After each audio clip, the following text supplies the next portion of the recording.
Hi guys, Helga from Helga's Pennsylvania Cooking and Homestead. And today, since it's snowing and blowing and generally just not nice outside here in northeastern Pennsylvania, I'm going to make one of Mike's favorite cookies. White chocolate macadamia nut. So they're pretty easy to make. I'll show you what goes in them and we'll mix them up and get them in the oven. First I'm going to take 2 1/4 cups of flour and a teaspoon of salt and a teaspoon of baking soda. I'm just going to sift this real quick.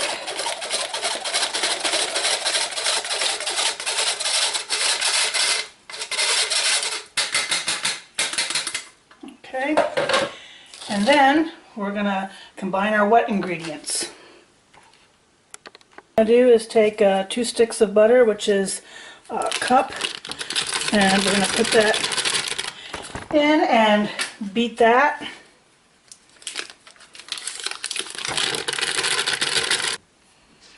Okay, my butter is beaten here till shiny. Then I'm going to add 3/4 of a cup of granulated sugar and 3/4 of a cup brown sugar and a teaspoon of vanilla, and we're going to get that mixing.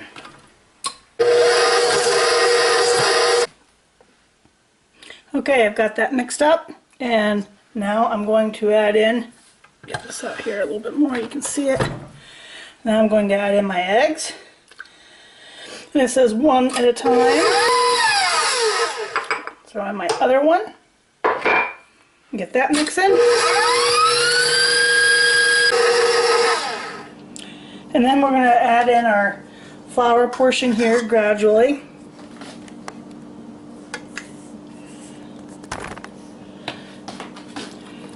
Okay, we have the flour in. And now I'm going to add my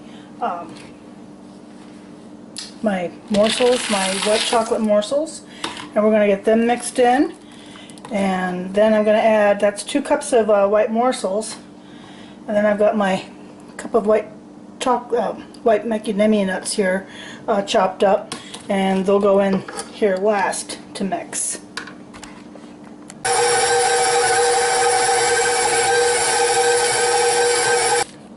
Scrape her down and finish getting her mixed. And then we're going to put these puppies on a baking sheet and get them going. So here's our dough. You can see all the white chocolate morsels and the you can see the nuts a little bit in it. And all I do is I take my cookie tray and I use parchment paper. Even though technically the recipe usually calls for doing them at 375, I don't. I do what Mike's mother taught me to do, which is actually at 350, because we like ours nice and soft and gooey and yummy. I don't like hard or crisp cookies for the most part. So I just put these in balls like this, teaspoon size, so they're pretty uniform. And then I'll put them in the oven. And I think it's like 8 to 10 minutes.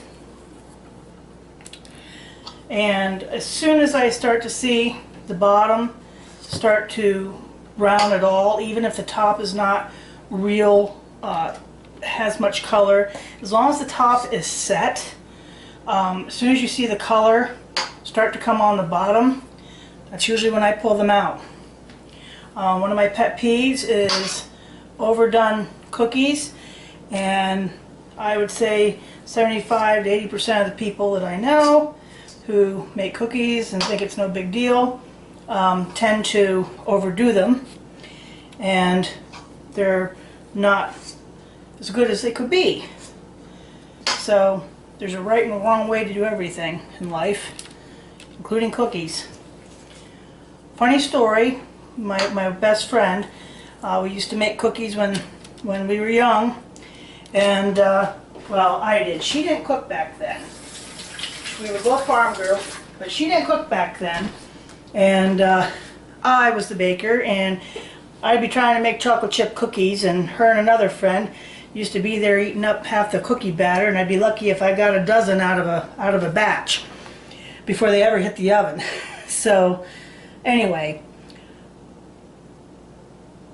we're gonna do the second tray of them.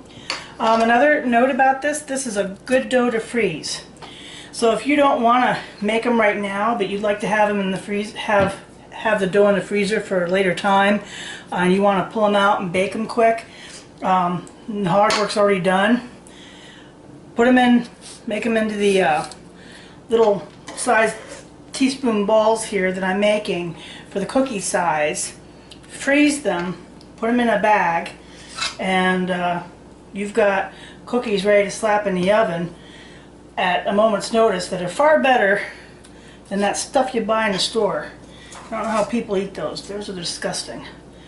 Refrigerated cookie doughs. They're so bland and flat, among other things. They're not my favorite thing. But I'm spoiled when you have this. You know, if you don't have the time and you don't have a better option, then I don't blame anyone for doing that. But this is definitely the tastier option. And like I said, with a little prep work, you know, you can do this, make a double batch, you know, do half now and then put the other half in the freezer, and you know, you're going to be good to go. So you have them ready in, you know, 15 minutes.